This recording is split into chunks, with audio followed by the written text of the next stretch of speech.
The first time my mother tried to kill my daughter, I blame myself. That's what good daughters do, right? We absorb the blame, shoulder the guilt, and keep writing checks to prove our love. I've spent 15 years being the good daughter, but that ended the day they sent my 6-year-old to the emergency room. My name is Mia, and this is how I finally stopped being good. "Mommy, can we have pancakes?" Soleil bounced in her booster seat as I navigated morning traffic. Her curls caught the sunlight, reminding me of dawn, exactly why I'd named her that. "Not today, sunshine. We're running late." I checked the time, 7:45 a.m. "But how about we make some this weekend?" My phone buzzed. "Mom!" Again, the third time this morning. I let it go to voicemail, focusing instead on getting Soleil to school safely. We'd had this argument for weeks now, ever since I'd refused to fund their luxury cruise to Alaska. At the school drop-off, I double-checked Soleil's lunch bag. "Remember, sunshine, only eat what's in here. No sharing food with friends." "Because of my special tummy?" She patted her belly seriously. "That's right. Your EpiPen is in your backpack, just like always." I kissed her forehead. "I love you more than all the stars. Love you more than all the planets." She skipped away, pigtails bouncing. Back in my car, I finally listened to Mom's voicemail. Her voice dripped with familiar venom. "Mia, darling, I can't believe you're ignoring my calls. After everything we've done for you. Your father and I raised you better than this. Call me back immediately." I pulled into my home office parking spot and checked my banking app. There it was, another automatic transfer to their account. $2,000, monthly family support that had somehow become mandatory over the years.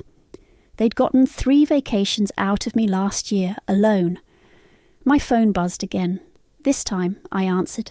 "Finally!" Mom sighed dramatically. I was about to call the police for a welfare check.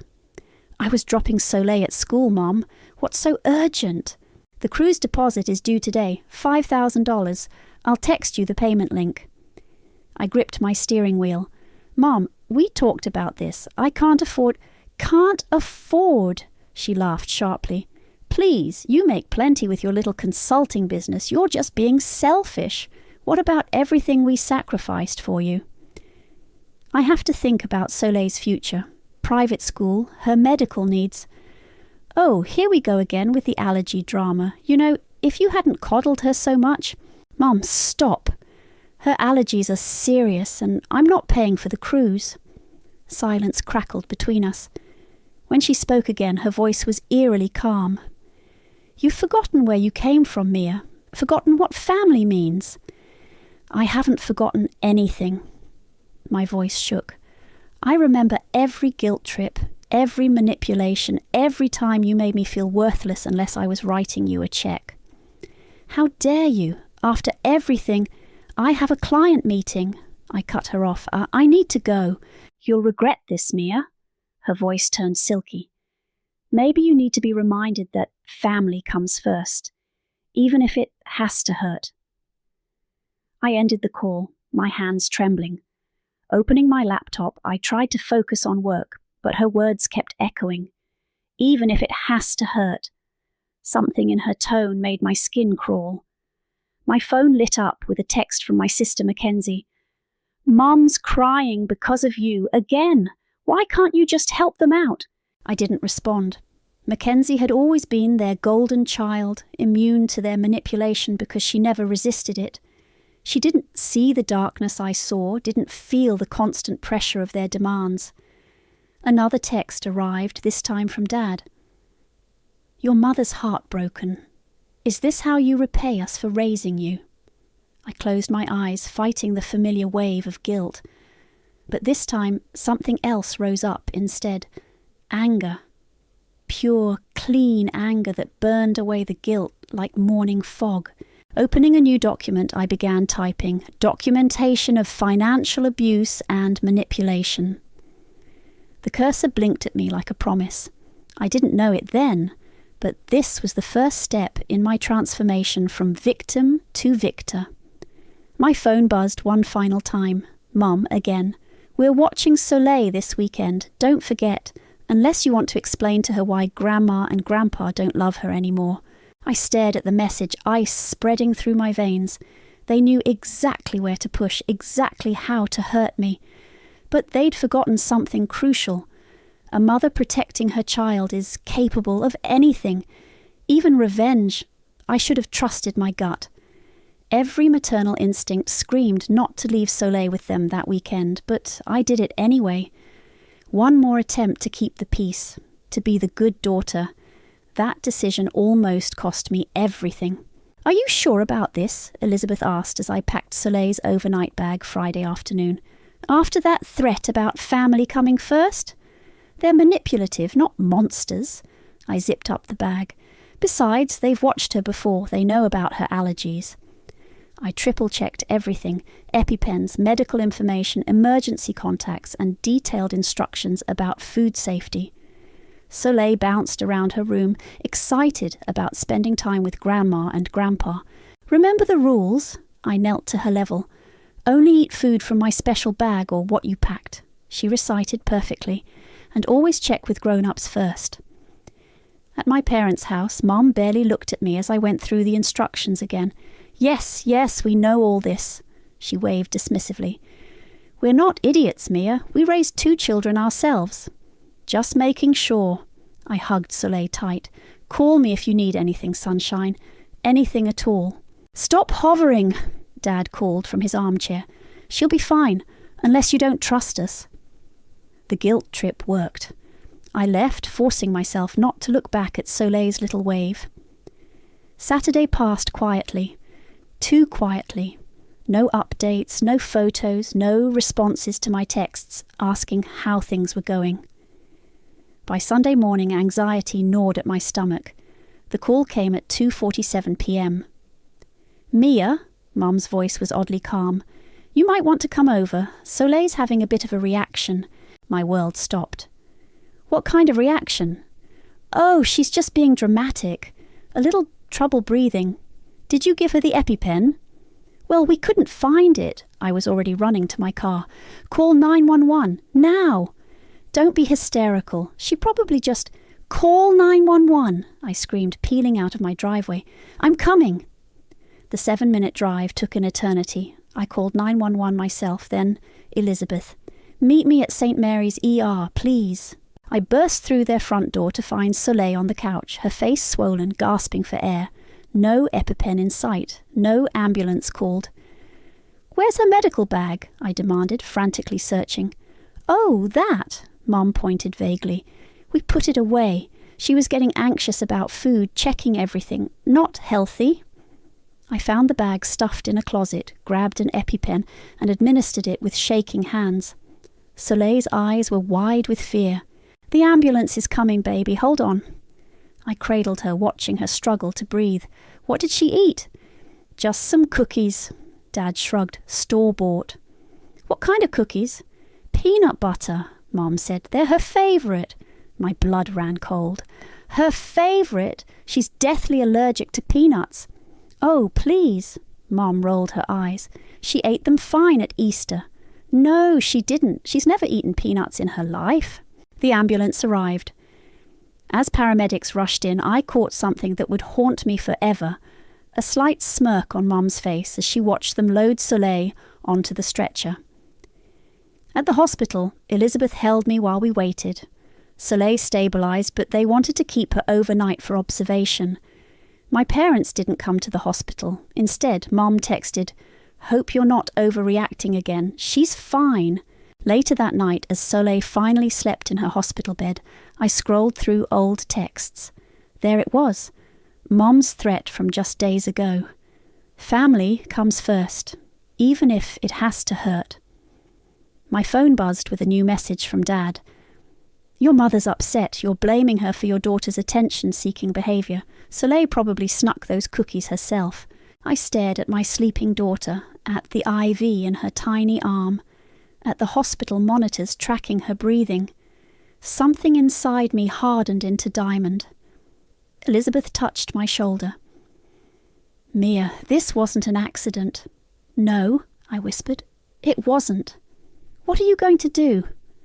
I stroked Soleil's curls, remembering Mum's smirk, Dad's casual dismissal, the medical bag hidden away. They'd tried to hurt my child to punish me, to prove a point. "I'm going to destroy them," I said quietly. "Legally, completely. They'll never see her again. You'll need proof, documentation. I have 15 years of it." I pulled out my phone, opened my notes app. "And I'm just getting started." Elizabeth squeezed my hand. "Where do we begin?" I looked at my daughter's peaceful face now that the swelling had gone down. The rage inside me was cold, precise, and patient. "We begin," I said, "by making sure they never see this coming." Elizabeth and I spent the next week building what she called the pattern file.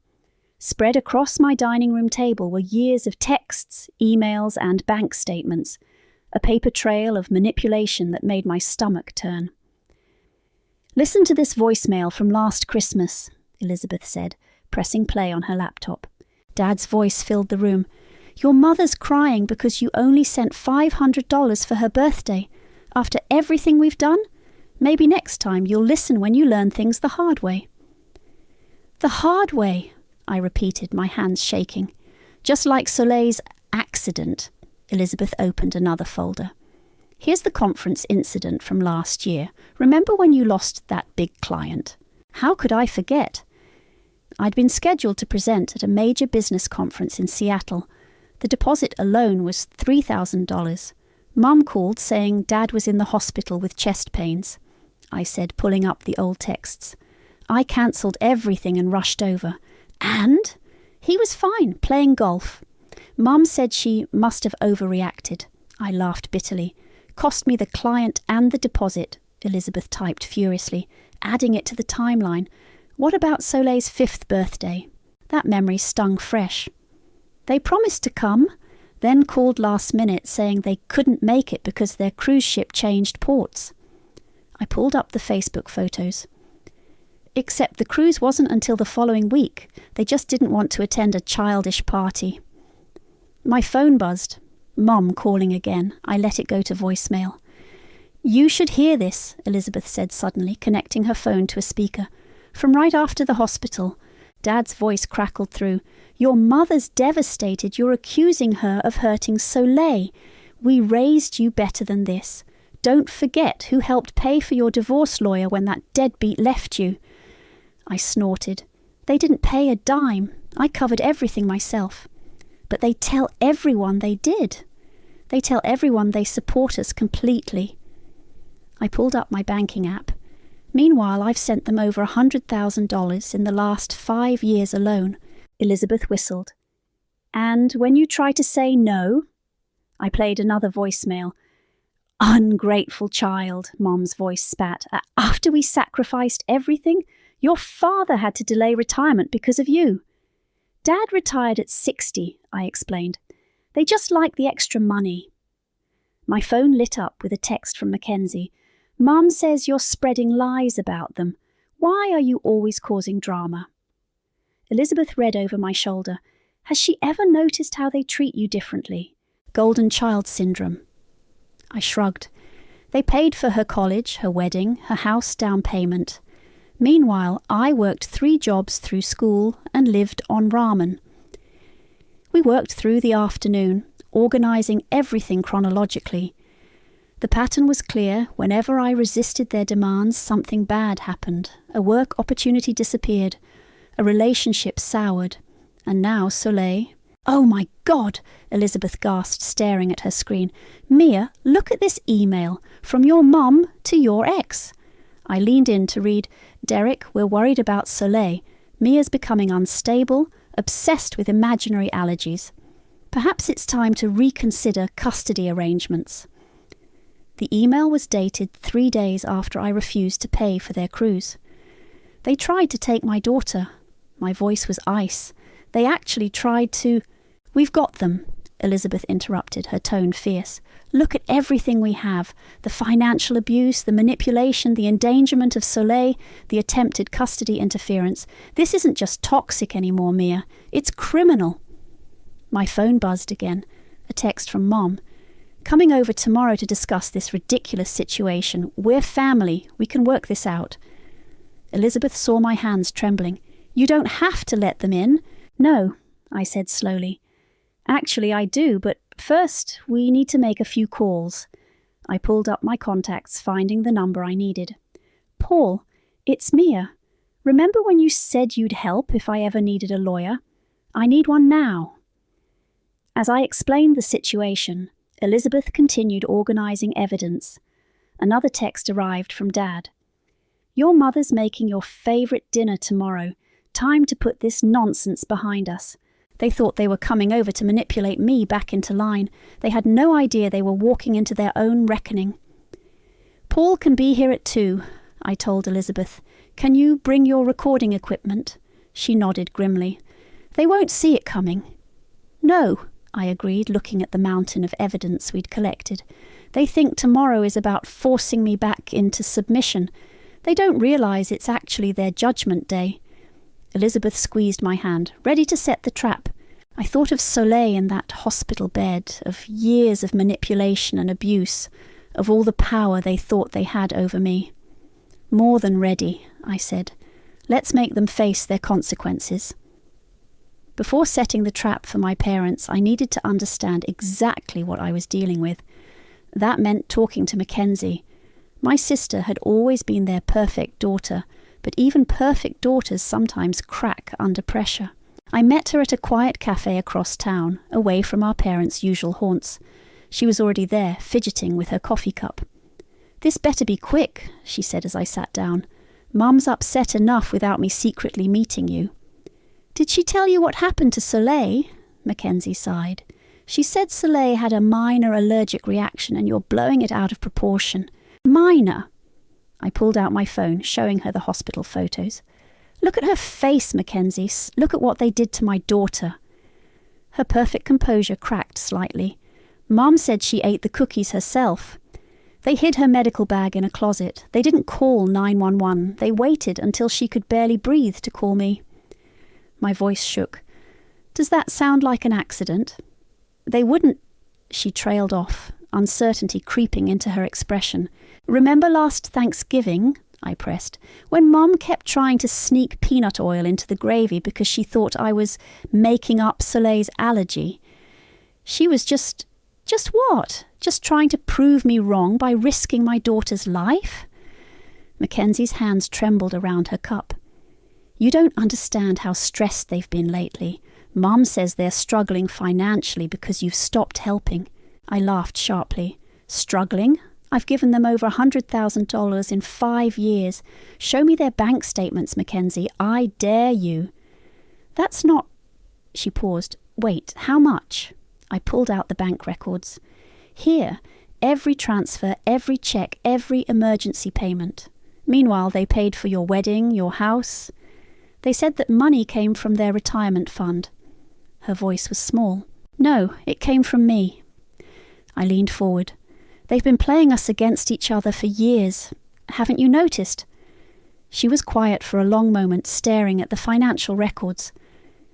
Last week, Mum was talking about their cruise. She said something weird. What? She said... Mackenzie swallowed hard. She said maybe after you learned your lesson about disobedience, you'd remember your place. Ice spread through my veins. When did she say this? The day before Soleil's... Before the cookies. My phone buzzed. Paul calling. Excuse me, I need to take this. I stepped outside, leaving Mackenzie with the documents. Paul, what did you find? It's worse than we thought, my lawyer friend said grimly. They've been emailing Soleil's school, suggesting you're unstable. They've contacted your ex 3 times about custody. And I found something else. They tried to access your business accounts last month. They what? Failed attempt to transfer funds. They had your old password. I remembered giving them my login once, years ago, during another emergency. Stupid, stupid, stupid. Mia, Paul's voice was serious. This isn't just toxic family drama anymore. This is coordinated harassment and attempted financial fraud. We need to move fast. I'm meeting them tomorrow. Don't. Let me handle this officially. No, I watched through the window as Mackenzie pored over the evidence, her face growing paler. They need to see exactly who they're dealing with now. Mia, trust me, Paul, I need this confrontation. He sighed. Fine, but I'm being there as your lawyer, not your friend. And once we push this first domino, you can't unpush it. Understand? I understand. Back inside, Mackenzie looked up with tears in her eyes. There's something else you should know. What?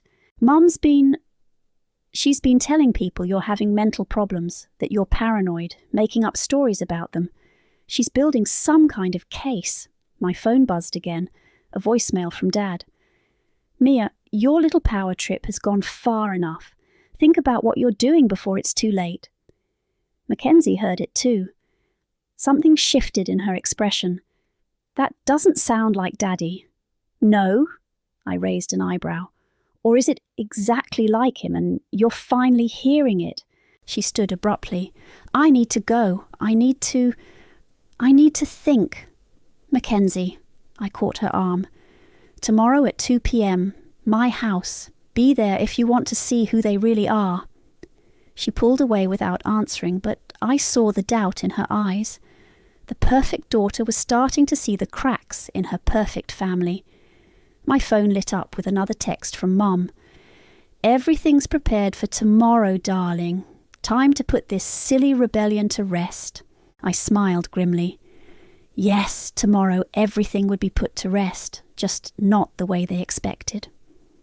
Elizabeth arrived early to set up the recording equipment, tiny microphones hidden in strategic locations around my living room. Paul sat at my dining table, documents spread out before him, while Soleil was safely at her best friend's house for a sleepover. Remember, Paul said, reviewing our plan, let them talk. The more they say, the better. The doorbell rang at exactly 2 p.m. My mother's voice carried through before I even opened the door. Really, Gerald, she's being ridiculous about all this. They swept in like they owned the place, Mom carrying a casserole dish, Dad following with his usual scowl.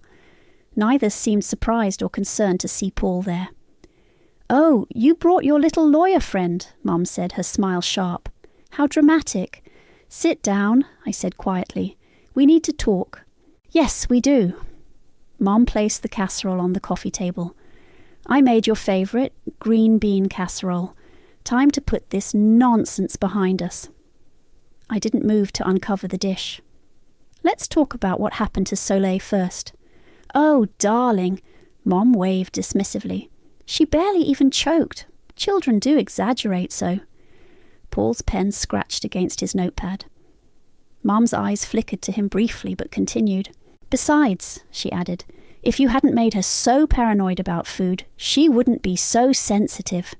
Sensitive? My voice was ice. She stopped breathing. Now, Dad interrupted. Your mother's trying to make peace here. The least you could do is show some gratitude. Gratitude? I pulled out my phone. Like the gratitude you wanted when you called Derek? They both stiffened. We don't know what you're talking about, Mom said quickly. I played the voicemail Derek had sent me. Hey, Mia, your parents just called me. Something about you being unfit. Look, I know we have our issues, but I told them to back off. Just wanted you to know.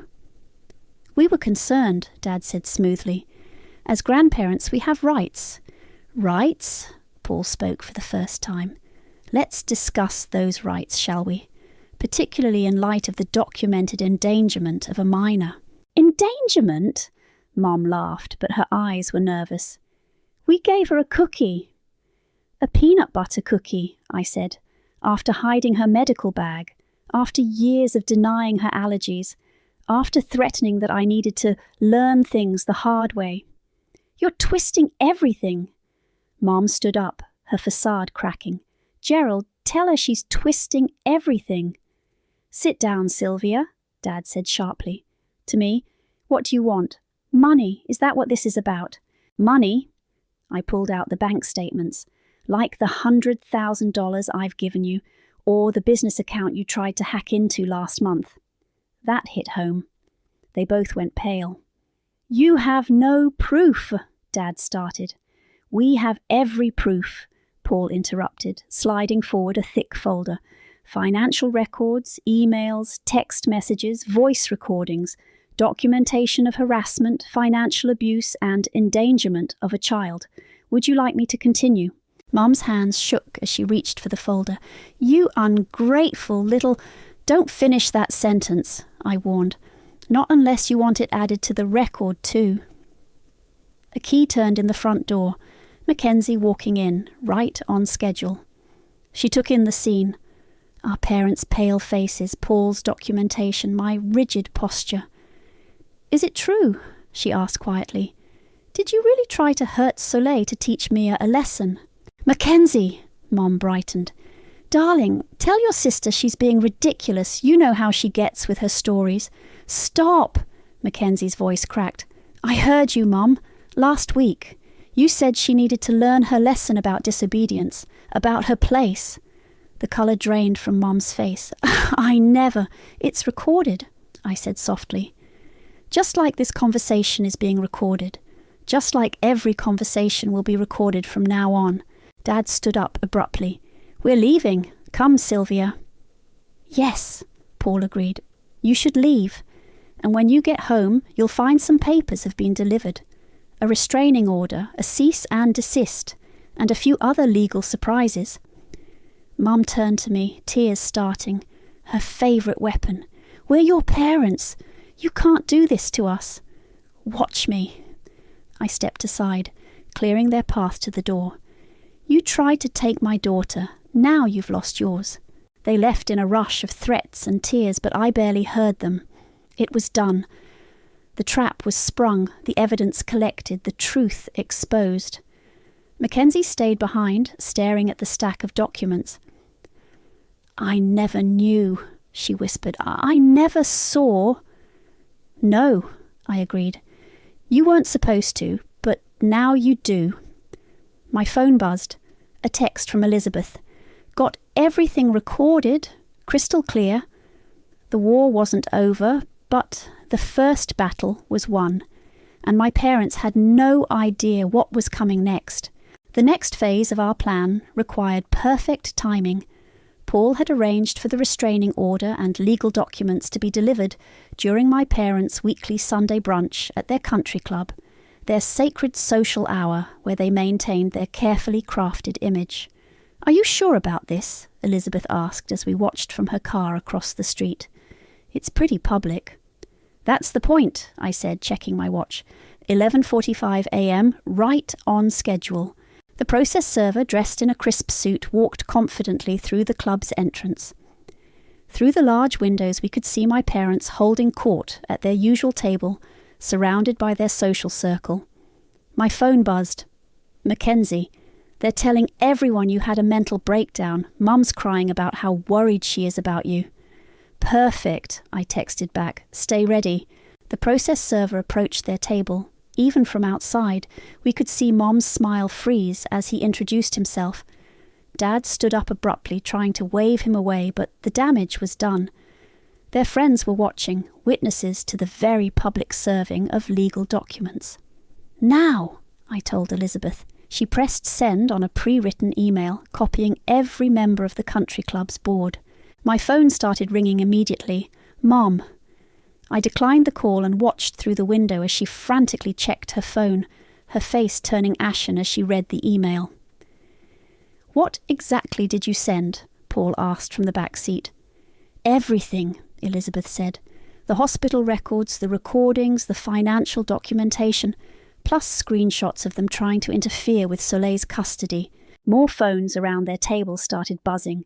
Their friends' faces changed as they read. Shock, disgust, horror. Mum tried to grab someone's phone, but they pulled away. They're running, Elizabeth said as my parents hurried toward the exit. Time for phase 2, I said, dialing Mackenzie. She answered immediately. They just called me, absolutely frantic. Mum's screaming about betrayal. Did you send it? Yes, every family member in our contact list just received the full documentation package, including Aunt Margaret. Aunt Margaret, Mum's wealthy, influential sister, who bankrolled their country club membership and many of their luxuries. The one person whose opinion they truly feared. My phone exploded with notifications. Flying monkeys, their enablers and defenders, all messaging at once. How could you do this to your own parents? They're devastated. You're tearing the family apart. But then, slower but steadier, came the other messages. I had no idea. This explains so much. I'm so sorry we didn't see it sooner. Paul checked his phone. The restraining order is officially in effect. They can't come within 500 feet of you or Soleil. Elizabeth pointed at the club entrance. Look. My parents emerged, Mum practically running to their car, but their usual sycophants weren't following to console them. No one was rushing to their defence. Incoming, Elizabeth warned as my phone rang again. Aunt Margaret. I answered on speaker. Hello? I've read everything, she said, her voice tight with controlled fury. The hospital records, the financial abuse, the recordings. Is it all true? Every word. The country club membership is in my name, she said after a long pause. As is their lease, as is most of their credit. I waited. I'll handle it from here, she said finally. No one hurts children in this family, not anymore. After she hung up, Paul reviewed his notes. The restraining order is filed. CPS has been notified. The custody interference attempt is documented. Your daughter is legally protected. And socially, Elizabeth added. They're finished. No one will believe their crazy daughter story now. The evidence is too clear. My phone buzzed with a text from Mackenzie. Mom's hysterical. Dad's threatening lawsuits, but Aunt Margaret just arrived at their house. I could imagine that scene, the family matriarch confronting her younger sister, armed with irrefutable evidence of years of abuse and manipulation. What now? Elizabeth asked softly. Now, we wait, I said, watching my parents' car speed away from the club. They've lost their social standing, their financial support, and their power over me. All that's left is the fallout. Paul touched my shoulder. You know they won't go quietly.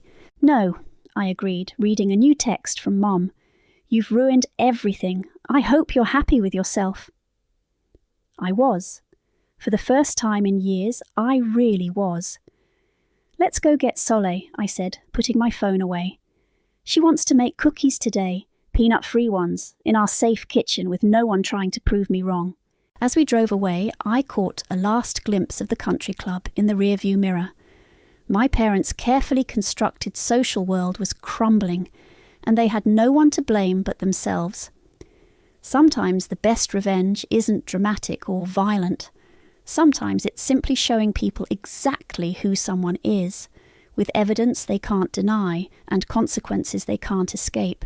The final confrontation happened exactly where it should have, in their perfectly manicured living room where they'd staged so many of their manipulations. 3 days after the country club incident, Aunt Margaret arranged the meeting. They need to understand exactly what they've lost, she said. I arrived with Paul, Elizabeth, and a thick binder of evidence. My parents sat stiffly on their expensive couch, looking smaller somehow. Mackenzie stood by the window, arms crossed. Let's begin, Paul said, opening his briefcase. Begin what? Dad snapped. Another attack on your loving parents. I placed my phone on the coffee table, recording app open. No attacks, just truth, starting with this. I played the recording from the day they gave Soleil the cookies. Mum's dismissive voice filled the room. She barely even choked. Children do exaggerate so. Aunt Margaret's face hardened. I continued with the next recording.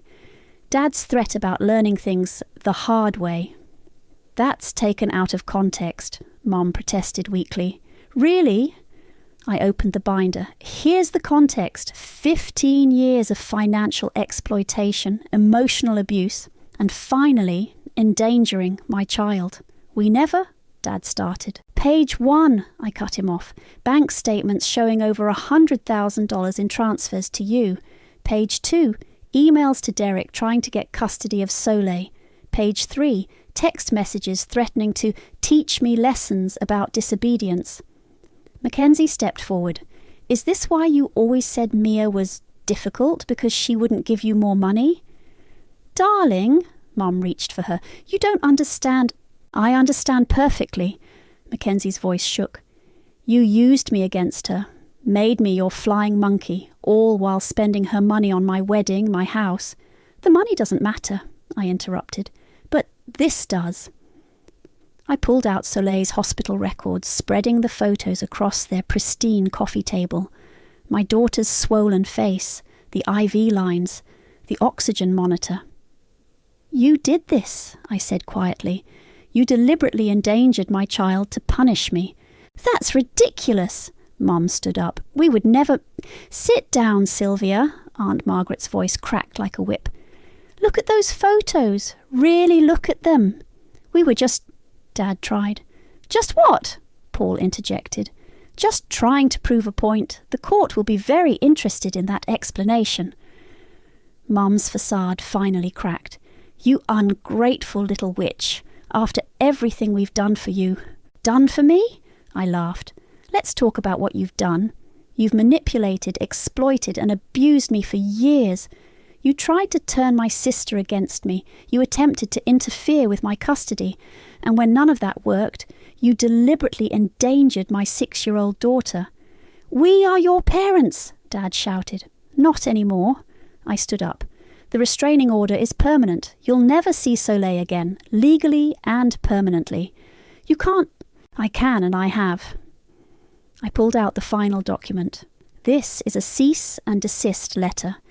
Any attempt to contact me, Soleil, or interfere in our lives will result in immediate legal action. Margaret, Mum turned to her sister, tears flowing. You can't let her do this to us. Do this to you. Aunt Margaret's voice was ice. You did this to yourselves. The country club membership is revoked. The lease on this house will not be renewed. The credit cards in my name are cancelled. Dad went pale. But... No buts, Aunt Margaret cut him off. You tried to harm a child, my great niece. There's no coming back from that. Mackenzie stepped forward, placing something on the coffee table. Her house key. I'm done too. The golden child is tarnished now, isn't she? Mom reached for her, but Mackenzie stepped back. Don't, just don't. You have 30 days to vacate this house, Aunt Margaret said. I suggest you use that time to reflect on your choices. I gathered my evidence, leaving only the hospital photos. Keep these.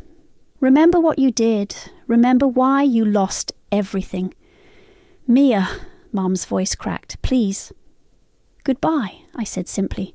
Don't try to contact me, ever. We left them there, surrounded by the wreckage of their carefully constructed world. In the driveway, Mackenzie burst into tears. I'm so sorry, she sobbed. I never knew. I never saw. I hugged her tightly. You see now. That's what matters. My phone buzzed, a text from my babysitter. Soleil's asking when you'll be home. She wants to show you her new drawing. Go, Aunt Margaret said softly. Be with your daughter. I'll handle things here.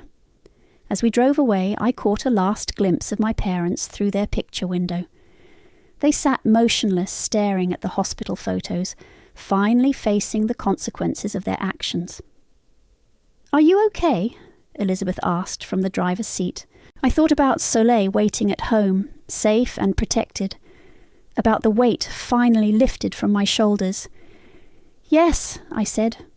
For the first time in years, I really am. Mommy, can we make the special cookies again? Soleil asked, bouncing around the kitchen in her favourite apron. The ones with no peanuts? I smiled, pulling out our recipe box.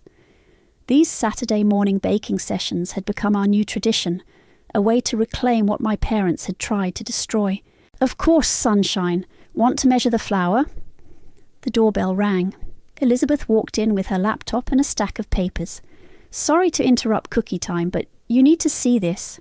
Soleil, why don't you start setting out the ingredients? I followed Elizabeth to the living room. She opened her laptop. Your parents have been busy on social media. I read their latest public post. Missing our precious granddaughter. Praying our daughter finds healing for her paranoia and lets us back into their lives. They never quit, do they? I sighed.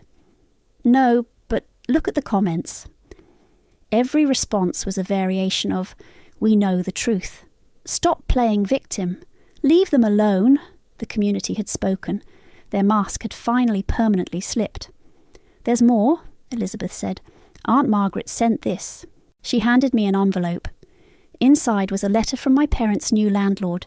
They'd been rejected from 3 luxury apartments due to concerning references. "Karma," Elizabeth smiled. "It's beautiful."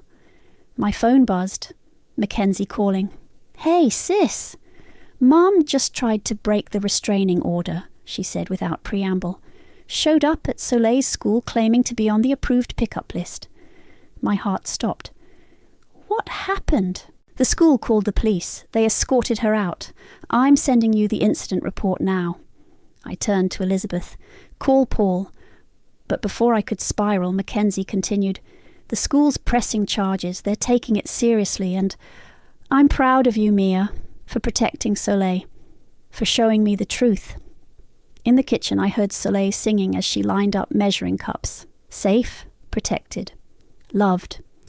"Thanks, Mac. How are you holding up?" "Better. Therapy helps. I'm learning to see them clearly now." She paused. "Did you get my email about the support group? For adult children of narcissists? Yeah. We should go together." A crash from the kitchen interrupted us. "Got to go. Cookie emergency." I found Soleil surrounded by spilled flour, looking worried. "I'm sorry, Mommy. I was trying to help." "It's okay, sunshine." I grabbed the broom. "Accidents happen. We clean up and try again." Elizabeth appeared with paper towels. "Need backup?" As we cleaned, Soleil asked suddenly, "Are mean Grandma and Grandpa ever coming back?" I set down the broom, meeting her eyes. "No, honey, they can't hurt you anymore." "Good," she nodded seriously. "They made my tummy scary." "I know, I'm sorry that happened." "It's okay." She hugged me, flour-covered hands and all. "You fixed it. You're like a superhero." Elizabeth snapped a picture of our flour-dusted hug. "This one's going in the happy album." My phone buzzed again, Paul this time. "The school incident is documented. We're filing for a criminal violation of the restraining order. They'll face real consequences this time." After hanging up, I watched Soleil carefully measuring new flour. Her tongue stuck out in concentration. The sight filled me with fierce joy. This was what I'd fought for, not just safety, but freedom. Freedom to bake cookies without fear.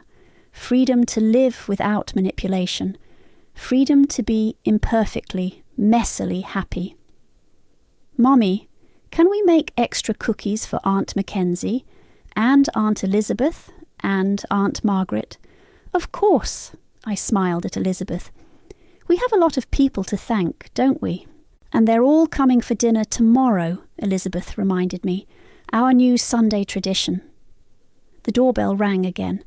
This time it was a delivery, a package from Aunt Margaret. Inside was a framed photo of Soleil and me at the park, both laughing. The note read, "This is what real family looks like. Love, Aunt M." I hung it right where my parents' portrait used to be. "Perfect cookies," Soleil announced as the timer dinged. We gathered around the oven, our little makeshift family watching as she proudly displayed her creation. No fear, no manipulation, no guilt. Just love, flour dust, and the sweet smell of victory. Some people call it revenge. I call it protection. Some call it cruel. I call it necessary. But mostly I call it freedom. The freedom to build something better from the ashes of what was broken. "Can we do this again tomorrow?" Soleil asked, chocolate smeared on her cheek. "We can do this whenever we want," I promised. That's what freedom means. And in that moment, surrounded by flour and love and chosen family, I knew we'd won something far more valuable than revenge. we'd won our future.